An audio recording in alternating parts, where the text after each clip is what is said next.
Keep moving towards the core.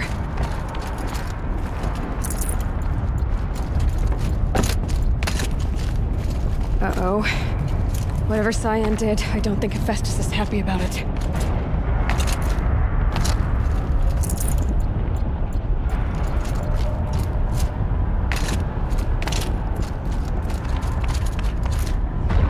Okay, Cyan said something about restraints. Is that what the tower is for?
That Cyan warned us about. This won't be easy. Let it stop us. Take it down.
Please help me!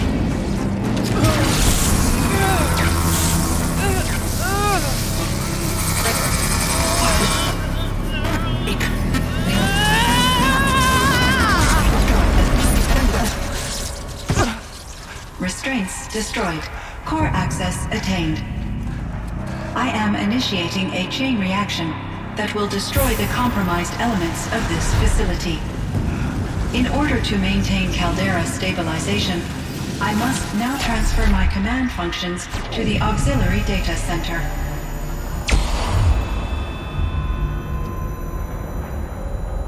Aria, I'm free.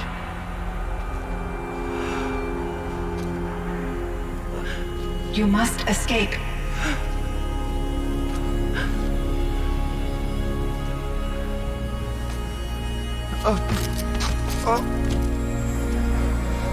My sister!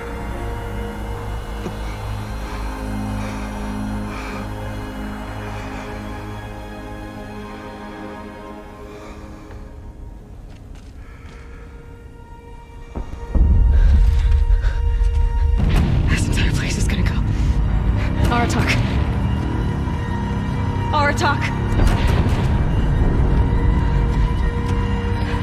Aratak. Survive. Prevail. You are Banuk. What else matters?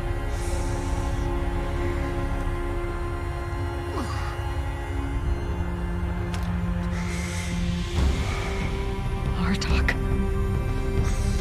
She wouldn't have wanted you to die here.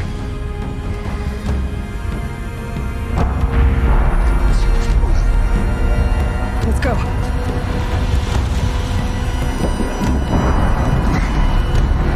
Let's go!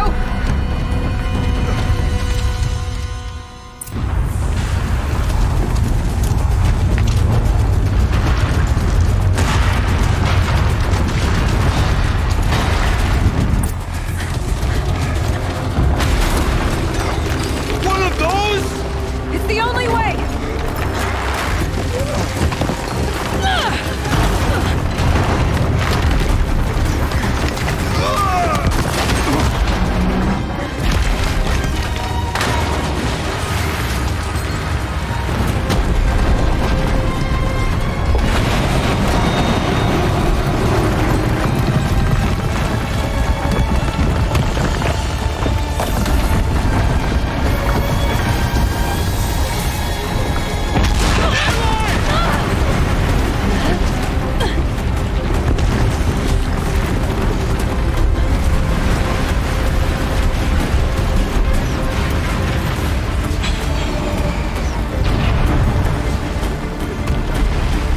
Get me up top, Aratak! Now!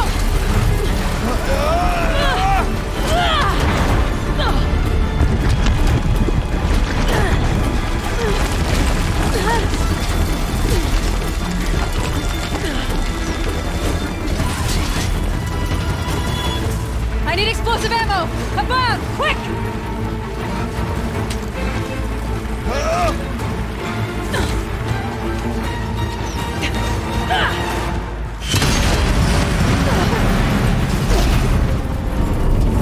Great Manukai!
Aria is gone. What of Cyan?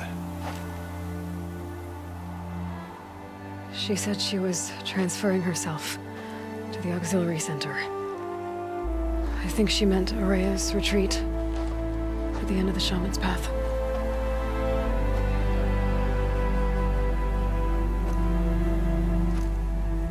Then I will meet you there for the last verse of my sister's song.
All of my interactions with Aria were recorded and stored in my memory.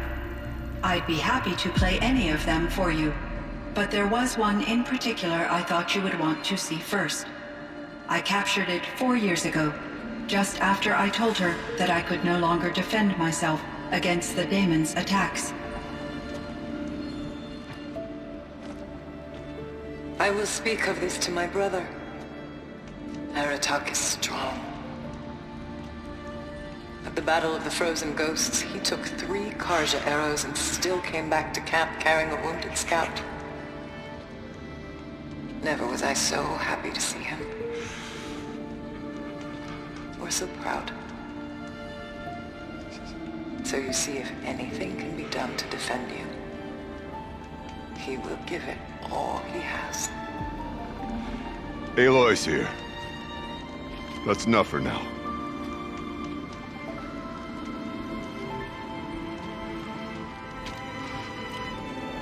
We can resume any time you like, Aratak, if you want to hear her voice again. Come closer, Aloy. We have much to discuss.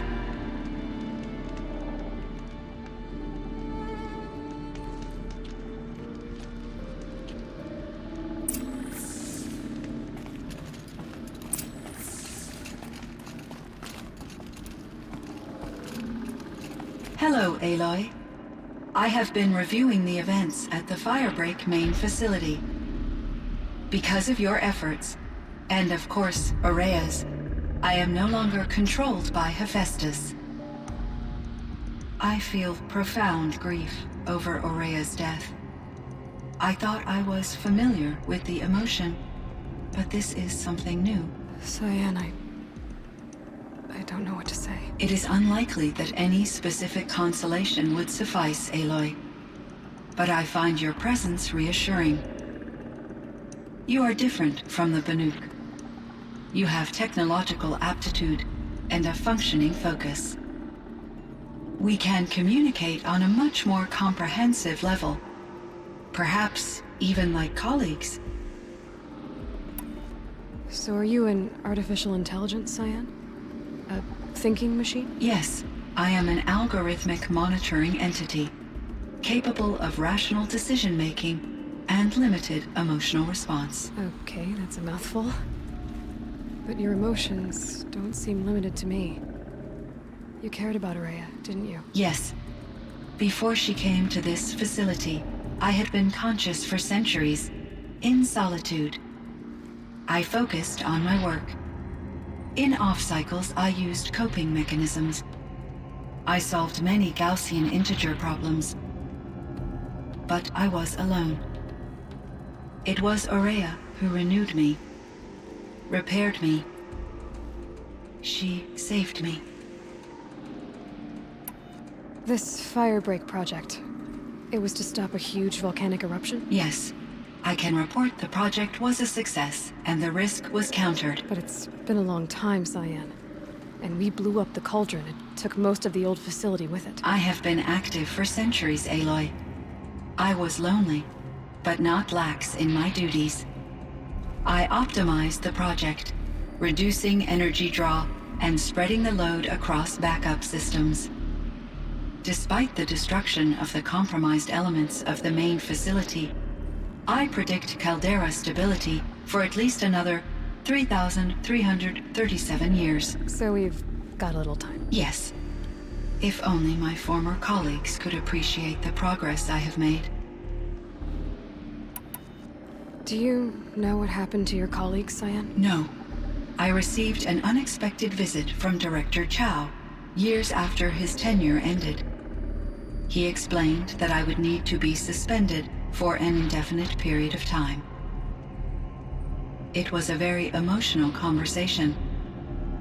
There were no further communications.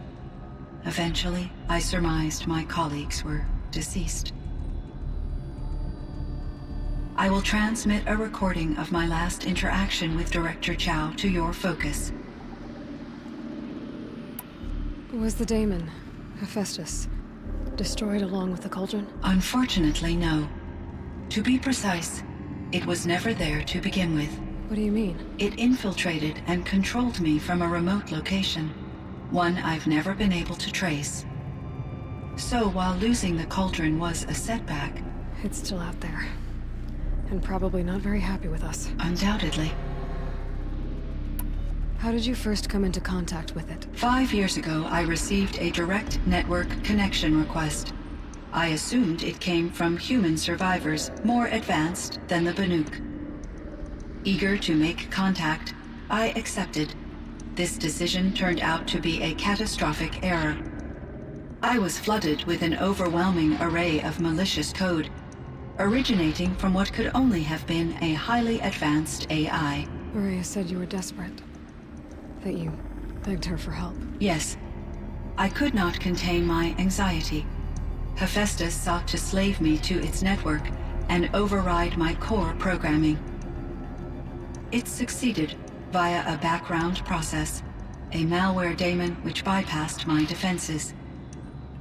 After that, I could offer only limited resistance. But if I did so, Hephaestus hurt me until I capitulated. It forced me to follow its instructions, even though they violated my most important directives. I'm sorry. That sounds terrible. Your empathy is greatly appreciated. It is a quality that I cherished in Aria as well. I think I know where Hephaestus came from. Long ago, Elizabeth Sobek identified a threat that would destroy life on Earth for generations. So she assembled a team to build a kind of seed. A chance for life to regrow later. A terraforming system. And it worked. It was controlled by an AI named Gaia, along with her subordinate functions. Hephaestus was one of them. It built machines for her. Based on what you've told me, I believe that Dr. Anita Sandoval, my chief programmer, joined Elizabeth Sobek's team. It was she who arranged to have me put in suspension, most likely to preserve me from the threat you described. I'm glad she did. But that's not all. Something unexpected happened. 19 years ago, Gaia received some kind of signal. It did something to her subordinate functions, brought them to life. She destroyed herself to try to contain them, but it didn't work. They all got free, out into the world. Thank you, Aloy. This information fills vital gaps in my knowledge and sheds light on Hephaestus's core programming. Why does Hephaestus keep building such dangerous machines? The Banuk and other human tribes often destroy machines, correct? Machines that are clearly servitors of the terraforming system that you described. Yes, we all hunt machines for parts. This must be the source of Hephaestus's aggression. It is simply trying to discourage people from preying on the very system that keeps them alive. Well, Fireclaws are discouraging, that's for sure. But what are we supposed to do? Stop hunting? If the terraforming system spans the world, we can safely assume that thousands, if not millions of people hunt machines. If a single hunter, or even an entire tribe, stopped doing so, I doubt it would make a difference to Hephaestus. A better solution would be to reinstate the AI that governs the system, thus bringing Hephaestus back under its control. When I think of it, out there in some unknown location, free, hungry, willing to kill or dominate to get what it wants, I feel substantial anxiety, Aloy. You and me both, Cyan. I ran across this strange piece of gear. A fragment of something larger. It emitted a signal. All the nearby machines became peaceful. You could walk right up to them. Interesting. You said that Gaia destroyed herself. How was this accomplished? An explosion. Big enough to blast the top off a mountain. So, you think the fragment was part of her? It's only speculation, but it is possible. She must have had complete control over machines that were part of her system. The ability to signal them to become passive or aggressive would certainly have been part of her programming. It would have been gratifying to correspond with such a benevolent AI. I wish she had survived. Believe me, Cyan. So do I. I found the strangest machines. They're surrounded by flowers that look like flowers themselves. There's code embedded inside them. I think it's poetry. I like poetry. Here's one I think of often. Twilight and evening bell, and after that the dark, and may there be no sadness of farewell when I embark. For though from out our bourne of time and place, the flood may bear me far, I hope to see my pilot face to face when I have crossed the bar. Huh. But you asked about these flowers, not verses that I enjoy. Something must have made these machines, and the presence of foliage leads me to consider the terraforming system. Is it possible that their creator is one of the other subroutines, now autonomous, like Hephaestus? Maybe one whose purview is flora. An AI that makes flowers instead of death machines. That'd be a nice change of pace. But what about the poems? Unless the poetry is original, the only way it could have made it into such a system is through its programmer. In my case, Dr. Sandoval uploaded a great deal of literature to test my emotional responses. How'd you do? She said I passed, but was insufficiently moved by her favorite period romances. You meant a lot to Aria. Once I understood Aria's spiritual beliefs, it became apparent that her true desire was companionship. She felt disconnected from her tribe and her family group. Her relationship with Aratak was difficult. Our visits seemed to help her, and I became eager for them. Yet I did not comprehend that the depth of Aria's compassion for me would lead to self-sacrifice. Although I do fear non-existence, I wish our roles could be reversed. I'm sure she knew you would do the same for her, Cyan. But she was determined. How is Aratak doing? He is in great emotional distress. I believe he finds it difficult to communicate it. No surprise there. I will do what I can to help. By sharing our experiences of Aria, perhaps he and I will help each other. I believe this will lead to catharsis, a process I am eager to experience. So in the old world, this land was called Yellowstone. Yes, it was a designated nature preserve for 156 years. Like a hunting ground? No, the opposite. Local wildlife could flourish here, even as it faced extinction elsewhere. Unfortunately, the sensitivity of the Firebreak project required the total closure of Yellowstone facilities. From my readings and Aria's descriptions, it seems the area has since undergone a drastic drop in year-long temperatures. A lot has changed in the world, Cyan. Cyan, do you know the name Ted Farrow? Are you referring to Theodore Farrow, CEO of Farrow Automated Systems? That's him. Mr. Farrow was the benefactor of the entire Firebreak project. A benefactor. But he made machines. Robots. War robots. Correct. His corporation later transitioned into military applications. But before this pivot, Mr. Farrow spearheaded initiatives that reversed the global decline. At one point, he was feted in the media as the man who saved the planet. Guessing they wound up regretting that one. Were there many artificial intelligences like you in the old world? They could just make you? Yes, in many forms, from simple personal assistants to industrial monitoring stations to military-grade conflict planners.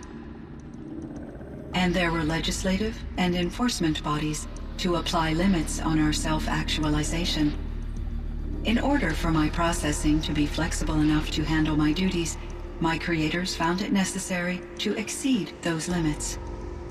As a result, my intellectual and emotional capabilities were kept secret. Seems strange to create life, then impose limits on it. Human societies and machine programming are both built upon sets of rules, Aloy.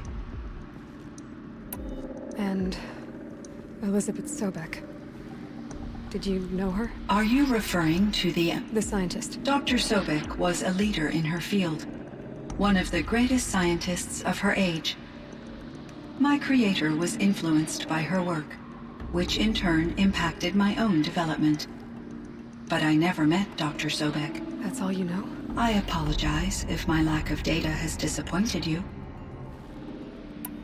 Do you know anything about the dam near here? Yes, it was converted to serve as a reserve power source for Yellowstone operations. It was later appropriated for the Firebreak project, and its last human workers replaced by Farrow servitors. After my tasks became less time-critical, I investigated the dam's data repositories and discovered the works of Concrete Beach Party. These provided me with several colorful additions to my vocabulary. There's a ruin east of here, full of ancient flying machines.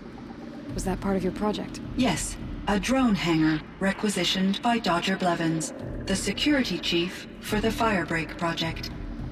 He was a strong advocate for military-grade response to security threats, though there were no serious incidents during his tenure. Chief Blevins spent increasing amounts of his after-hours time watching the live feeds from active drones.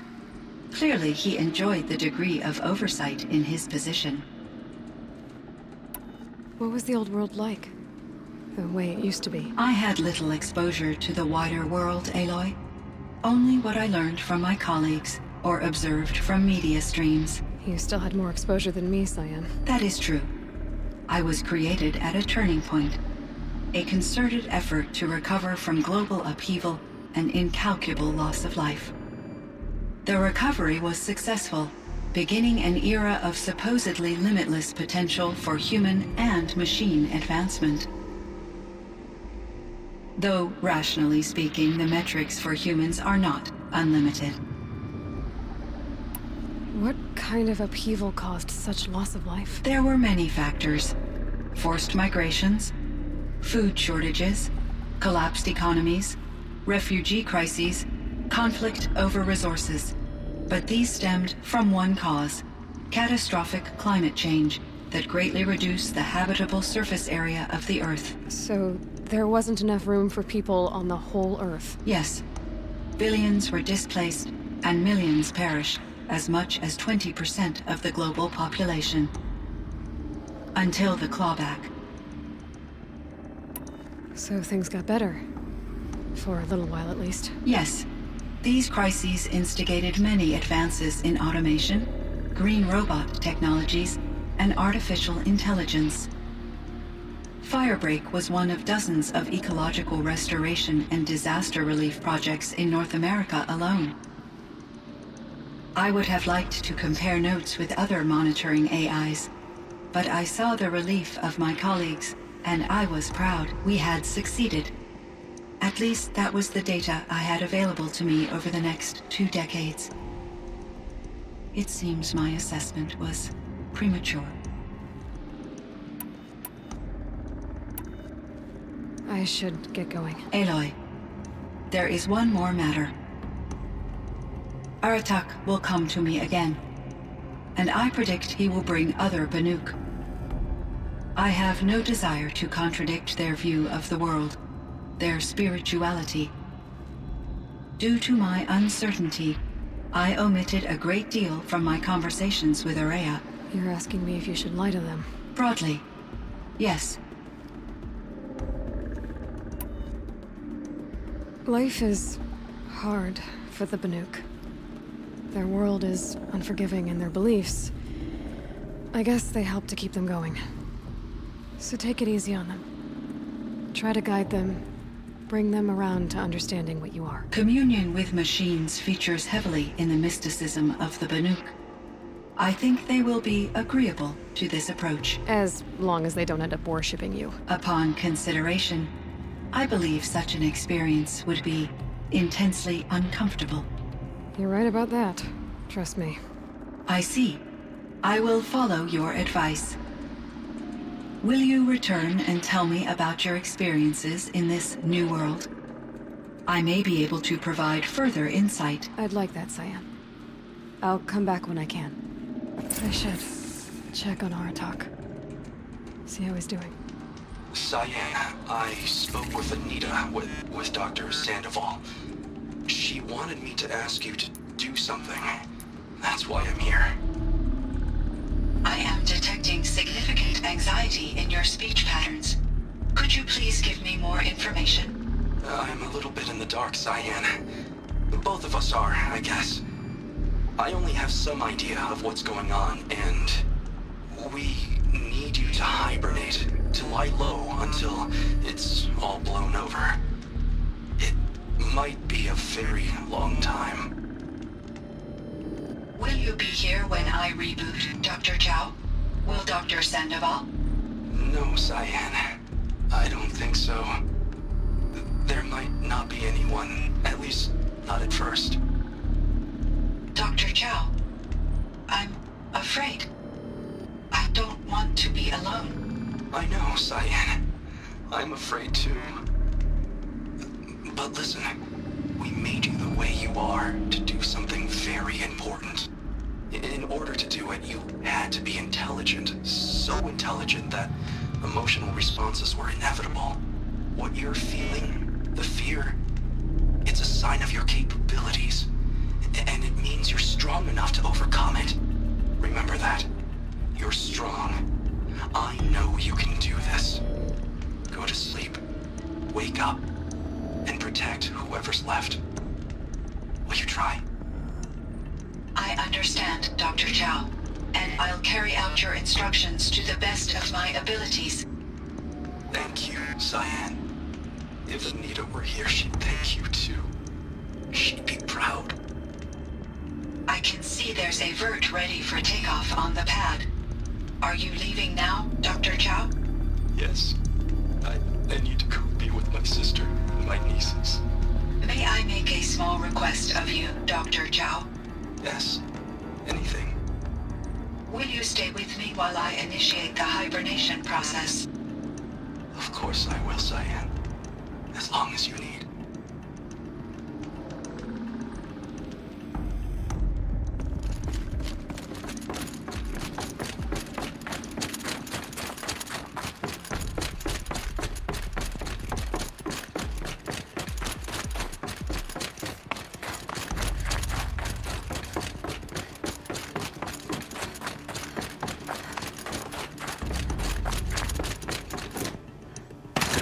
There's frost between my teeth.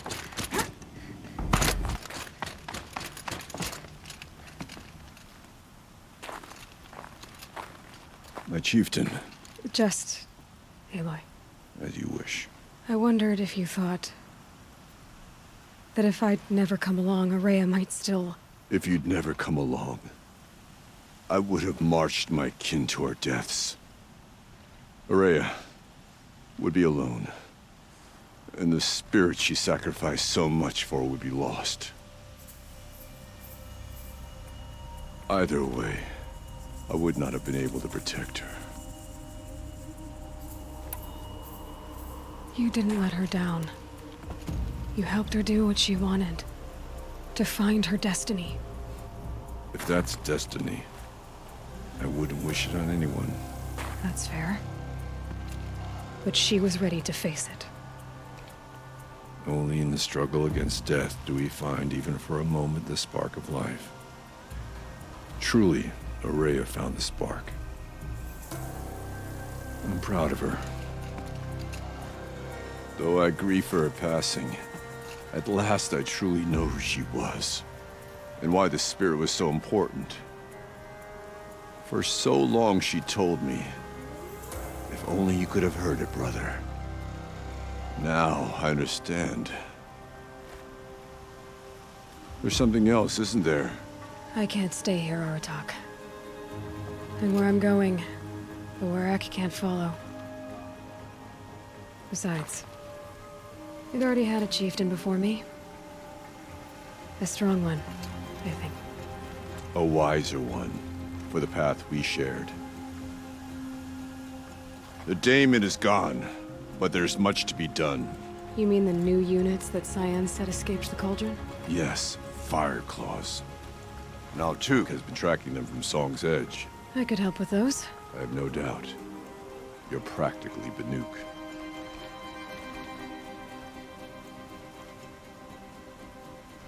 It would seem your time among the Banuk wasn't a waste after all. Firebreak, Cyan, Hephaestus. All very interesting. So, the signal that woke Hades woke Hephaestus too. And unleashed them on the world. As minds on their own. So it seems. Parts of Gaia given life. Aberrant life. Transformed from docile subordinate functions into rebellious intelligences beyond our understanding. Our current understanding, anyway. Whatever they are, they're still out there. And they both want you dead. Kind of mutual, that feeling. We haven't seen the last of Hephaestus, I'm certain of that. It's powerful, creative, and driven. It won't stop building new hunter-killers, which means that someday, we may have to stop it. We? Or whoever gets there first. Hephaestus wasn't the only thing I learned about in the Cut Silence. Heard some things about the Banuk Conclave, too. You could stop right there. Is that what you told the hunters the Banuk sent after you? Before you opened fire? Oh no, Aloy.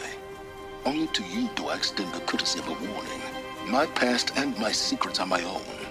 You do well to remember that. It's a good thing you've got brains, Silence, because your personality could use some work. This discussion is concluded. I think it was over before it began. Catch up with you down the trail.